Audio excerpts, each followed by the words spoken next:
El tema que me han dado hoy es sobre San Miguel Arcángel y la lucha en contra del mal. El culmen de este tema, al final vamos a orar sobre ustedes el exorcismo de San Miguel Arcángel. Así que preparen sus corazones para lo que viene en el nombre de Jesús.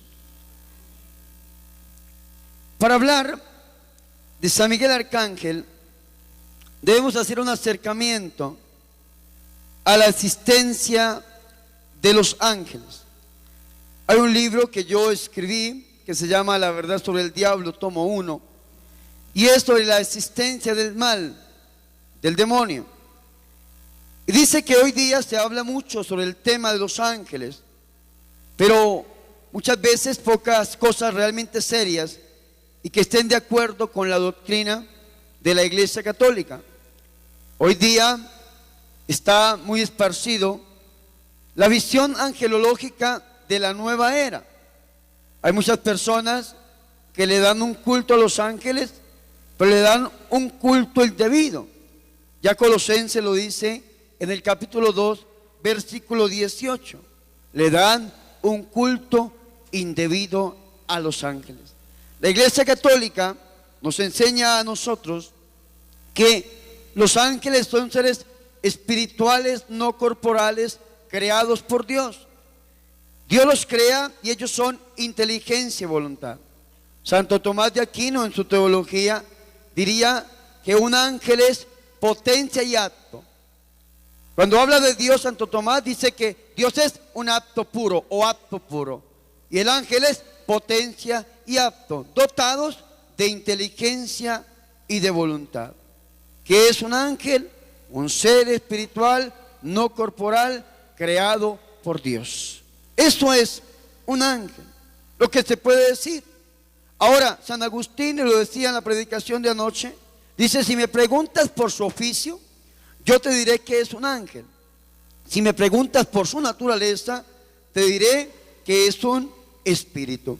Varios autores dentro de la Iglesia Católica han profundizado mucho de la Biblia, todo el tema de la angelología.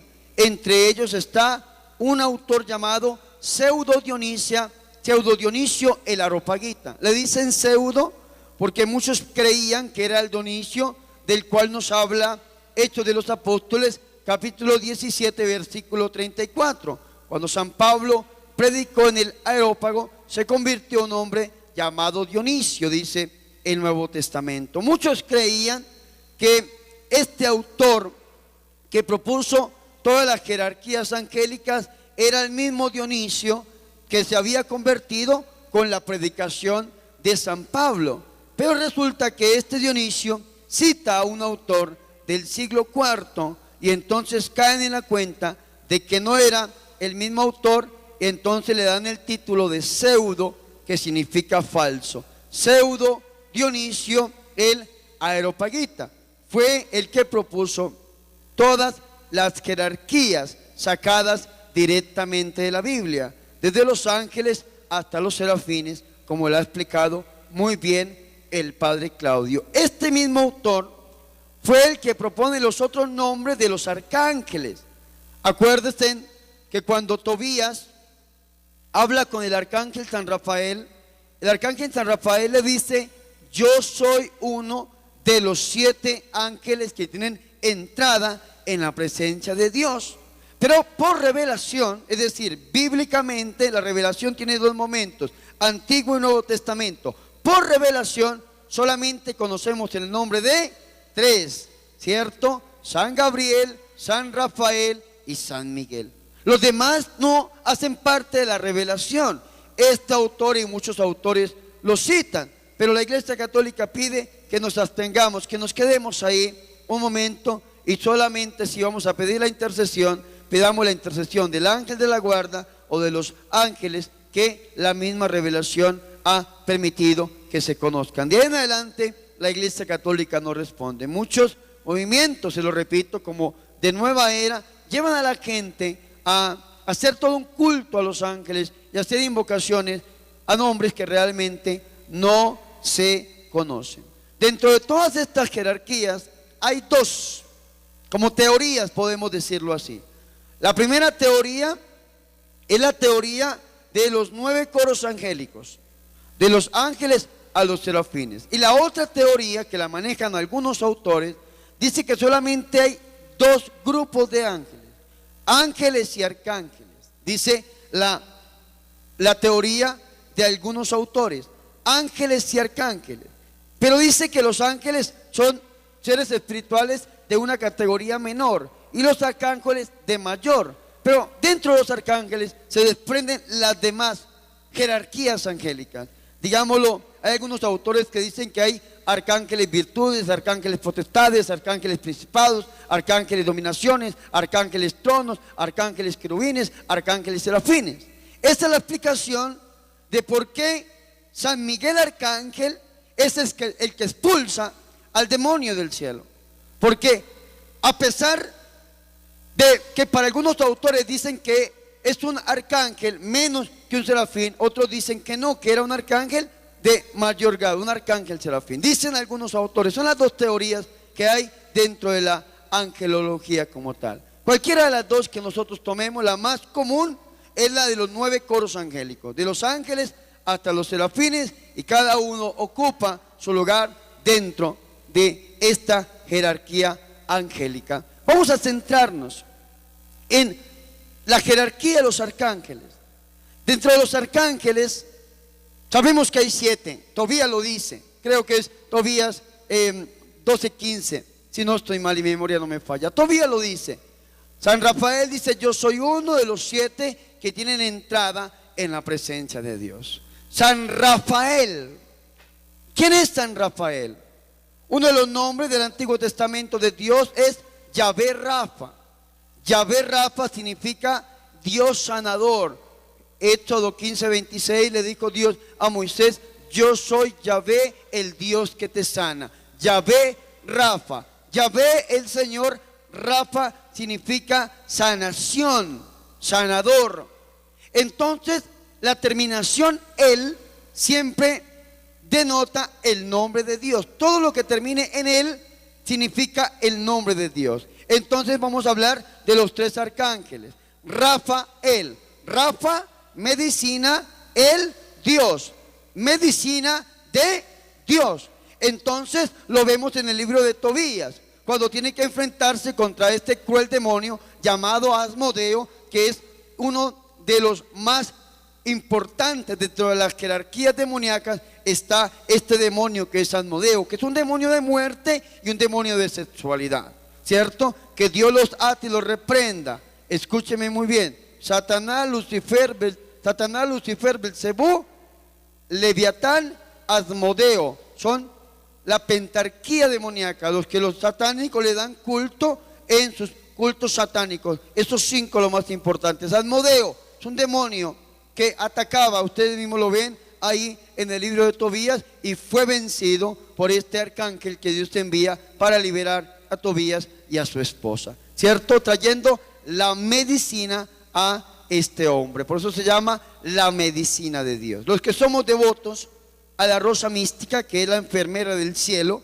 se presentó en un hospital el 13 de julio del año 1947, y la Rosa Mística siempre va al lado, se le pone un San Rafael, porque Rafael es la medicina de Dios. Hay otro arcángel, que es el arcángel de la anunciación de la palabra desde el Antiguo Testamento. Lo vemos en Daniel y en otros autores, que siempre que Dios va a anunciar algo importante, envía a este arcángel, que es el arcángel Gabriel, el predicador del cielo, que es el que le anuncia la palabra a la Santísima Virgen María. Algunos traducen este nombre de Gabriel como la fortaleza de Dios, el poder en la palabra.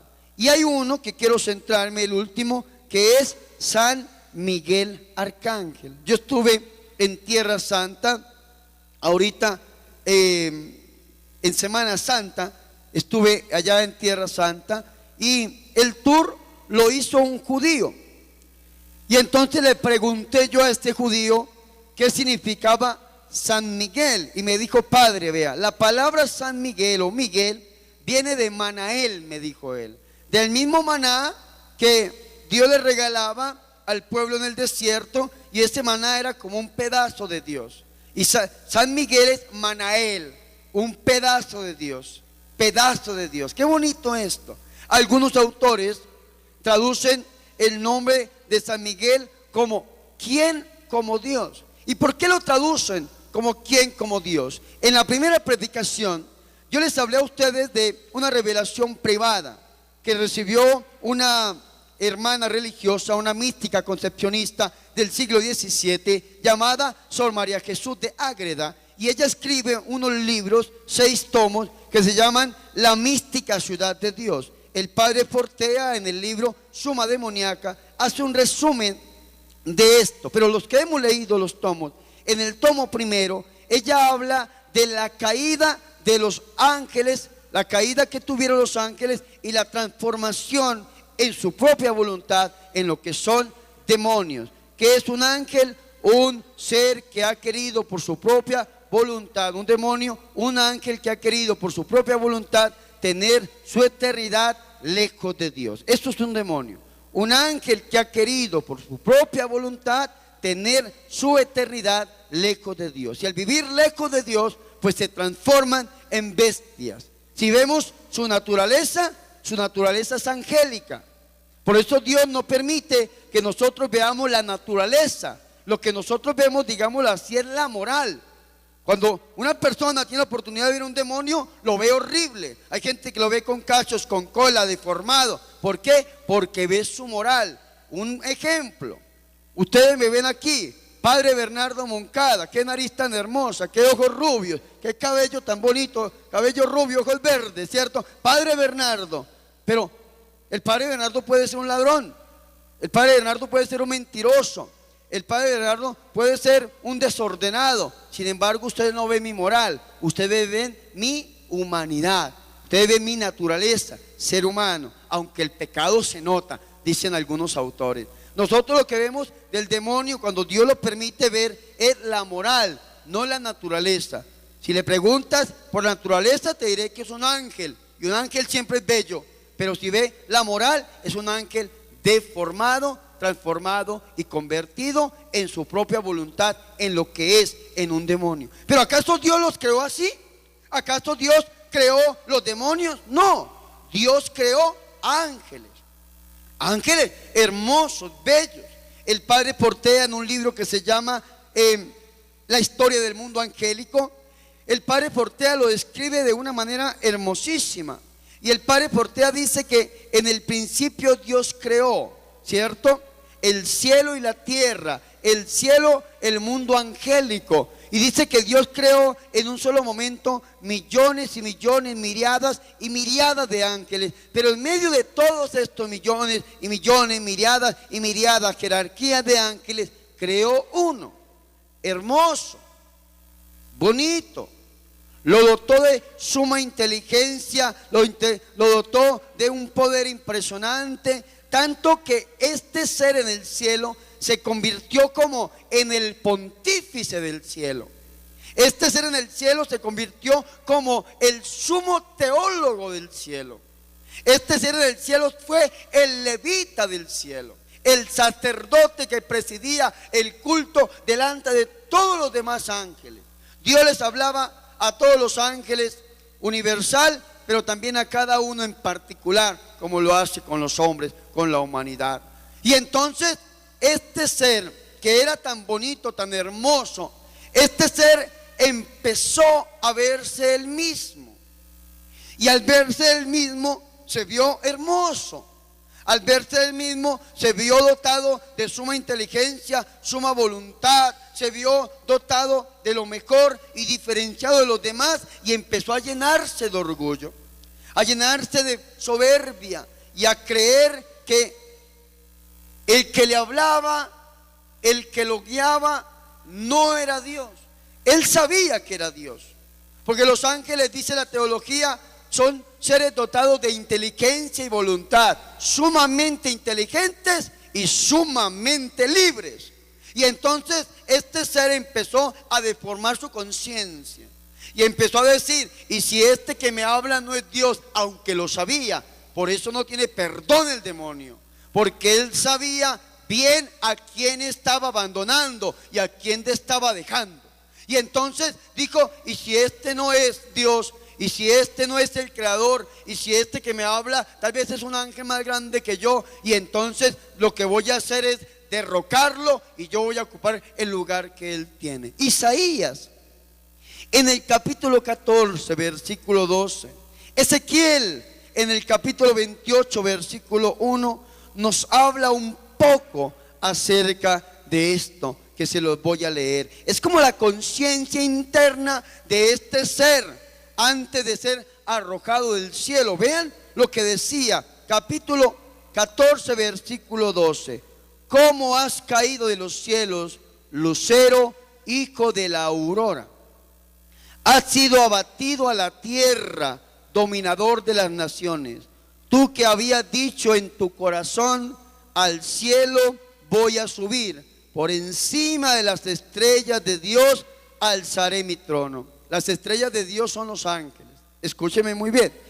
Y me sentaré en el monte de la reunión, en el extremo del norte. Los autores y sobre todo algunos padres de la iglesia ven en este encuentro que habla a la Santísima Trinidad, al Padre, al Hijo y al Espíritu Santo. El monte de la reunión. Dijo, vea, el 14:14, subiré a las alturas del nublado, me asemejaré al Altísimo.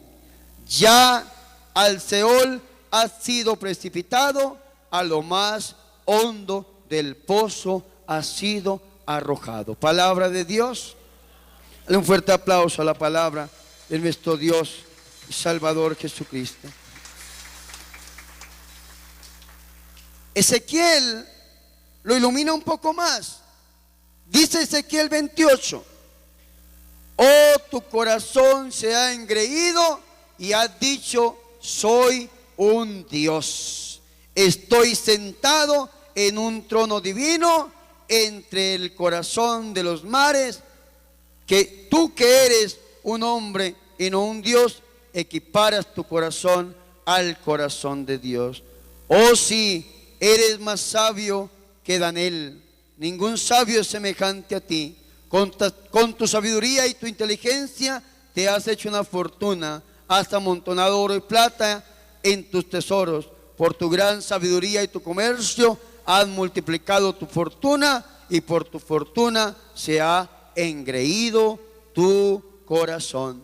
Por eso así dice el Señor, porque has equiparado tu corazón al corazón de Dios. Por eso he aquí que yo traigo contra ti extranjeros, los más bárbaros entre las naciones, desenvainarán la espada contra tu linda sabiduría y profanarán tu esplendor. Te precipitarán en la fosa y morirás de muerte violenta en el corazón de los mares. Podrás decir aún, soy un Dios ante tus verdugos, pero serás un hombre, que no un Dios, entre mano de los que te traspasen. Tendrás la muerte entre los incircuncisos y a mano de extranjeros, porque he hablado yo palabra de Dios. Amén. Dale un fuerte aplauso al Señor Jesús. Vea qué tremendo esto.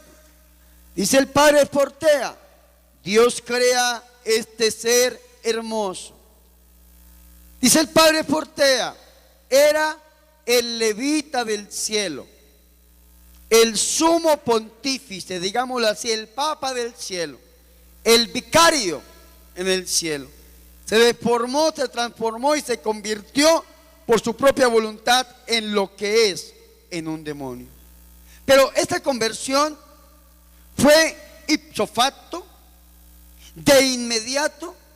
Algunos padres de la iglesia dicen que no, que esa conversión fue gradual, que esa conversión de espíritu puro a la impureza se fue dando en el devenir histórico de su misma existencia, que volvía en unos momentos al amor de Dios. Dios lo llamaba como un papá, lo acogía, pero después volvía su corazón a engreírse, a llenarse de orgullo y volvía hacia atrás. Y como él le predicaba a los demás ángeles, entonces empezaba a decirle su veneno y lo que pensaba acerca de Dios, y todo esto era una lucha racional.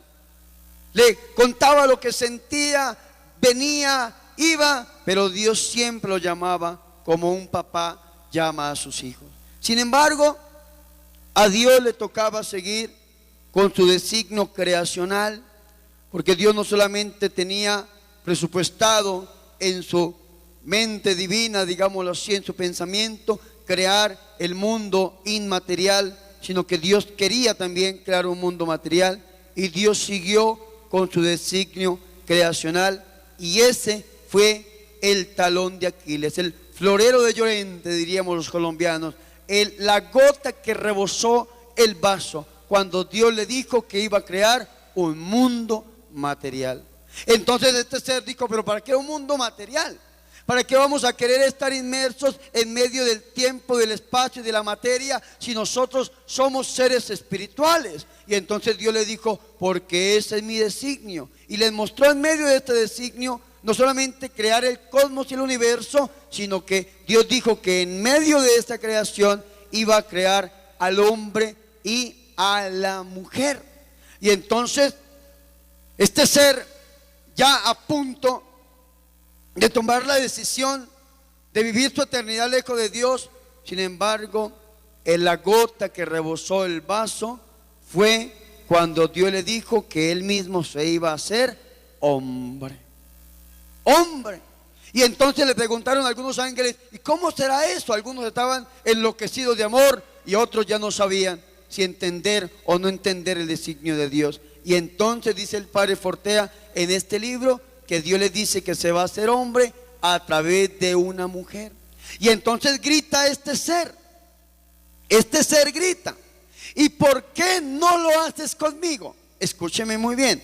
La unión del creador con la criatura, la teología le llama la unión hipostática. Y le dijo: ¿y por qué no permites que esa unión hipostática sea conmigo, la criatura más bella creada por ti? Y entonces Dios le dijo: porque no es contigo, porque yo tengo presupuestada a esta persona. Y ahí fue donde sacó, esta mañana les contaba, la fotografía, así como en full HD, en alta definición, la fotografía hermosa de la Virgen María. Imagínense ustedes la imagen más bonita.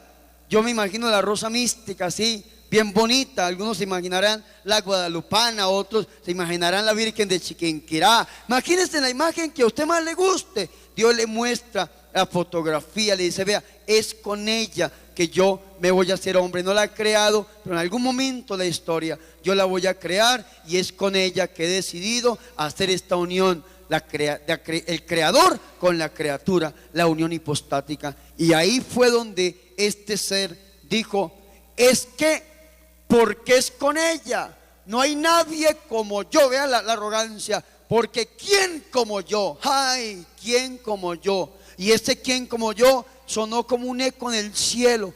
¿Quién como yo? ¿Quién como yo? Y ese ¿quién como yo? Entonces entró en los oídos, podemos decirlo así, de muchos ángeles que pensaban igual que él. ¿Quién como él? ¿Quién más hermoso que él? Pero Dios le da el poder a uno de tantos seres espirituales que habían en ese lugar. Y Dios le da el poder a uno que se llamaba Miguel. San Miguel Arcángel lo conocemos nosotros. Y Dios le da el designio de que expulse a este ser del cielo, porque él le dijo: ¿quién como yo? Y gritó lo que la teología llama el no servis y la condenación eterna. Le dijo: si es con ella, yo no te serviré. Imagínense, esa misma grito lo dicen los hermanos protestantes: si es con la Virgen, pues no quiero ser católico. Si es con la Virgen, pues no quiero ser cristiano. Si es con la Virgen, no, dicen: yo quiero ser un cristiano, pero sin la Virgen. Eso gritó el demonio. El demonio dijo: yo no te serviré si es con ella, porque ¿quién como yo? y ahí fue donde se levantó San Miguel, y por eso algunos autores traducen el nombre de San Miguel como quien como Dios, porque dicen algunos místicos que entonces se levanta San Miguel Arcángel y no dice San Miguel, es que no es quien como yo, gritó San Miguel, ¿quién como Dios? Y miles de millones de miriadas de ángeles gritaron, nadie como Dios. ¿Quién como Dios? ¿Quién como Dios? ¿Quién como Dios? Y inicia una batalla en el cielo, una batalla impresionante que la podemos leer nosotros en Apocalipsis capítulo 12. Apocalipsis capítulo 12, versículo 7 aproximadamente dice, entonces se entabló una batalla en el cielo. Miguel, ¿quién? Escúcheme muy bien. Miguel y sus ángeles combatieron contra el dragón. Ahora mírenme aquí. Miguel y sus ángeles combatieron contra el dragón y sus ángeles. Es decir, él ya había convencido a muchos ángeles de que pelearan contra el mismo Dios. Dios levanta a uno, Miguel, y Miguel pelea contra este cruel dragón. Y es impresionante esto, porque si usted lee el Génesis, que es el primer libro, y usted lee el capítulo 3 del Génesis, que es un capítulo cristocéntrico, usted va a ver que lo primero que dice el Génesis capítulo 3 versículo 1 es la serpiente. ¿Qué dice el Génesis? ¿Qué dice el Génesis? Ahora vamos a ver qué dice la Biblia Jerusalén. No lo digo yo, lo dice la Biblia Jerusalén.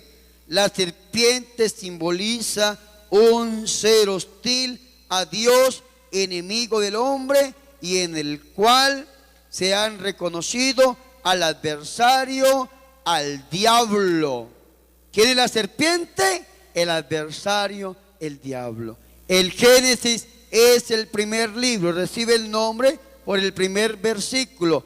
Bereshit bara Elohim, Bereshit, en el principio creó Dios el cielo y la tierra. En este primer libro, este ser hostil que la iglesia reconoce, en este ser hostil, la serpiente, al adversario, al diablo y a Satanás, es una serpiente.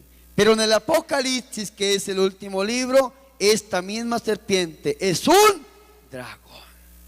Si usted deja entrar esa serpiente en su corazón, entra precisamente como eso, como una serpiente. Yo vengo del campo, yo soy llanero, nacido en Chispas, entre Puerto Lleras Meta y Puerto Rico Meta, a orillas del río Guaviare. Fui criado en Acacias Meta. Me sacaron con un espejo, yo vi un espejo de esa nariz tan hermosa y me fui hacia atrás, ¿cierto? Y allá en el campo, en los ranchos del campo, uno a veces entraba a tomar guarapo y volteaba a ver, sus ojos los ponía arriba y veía serpientes enroscadas en los ranchos. Yo no sé si ustedes han visto eso, se los aseguro. Y uno se pregunta, ¿y a qué horas esa serpiente se subió allá en ese lugar? Y la respuesta es, no la vimos, no caímos en la cuenta. ¿Saben por qué? Porque si lo hubiésemos visto, la matamos de un machetazo, como todo buen llanero. Sin embargo, no la vimos. De esta misma manera, el demonio entra como una serpiente, muy sutil, muy suave, por donde usted le abre una puerta, dijo el Papa León XIII, y lo repitió Pablo VI, el humo de Satanás entra por cualquier fisura, por cualquier puerta abierta que se le deje, pero ese ser que entra como una serpiente termina al final convertido en un dragón.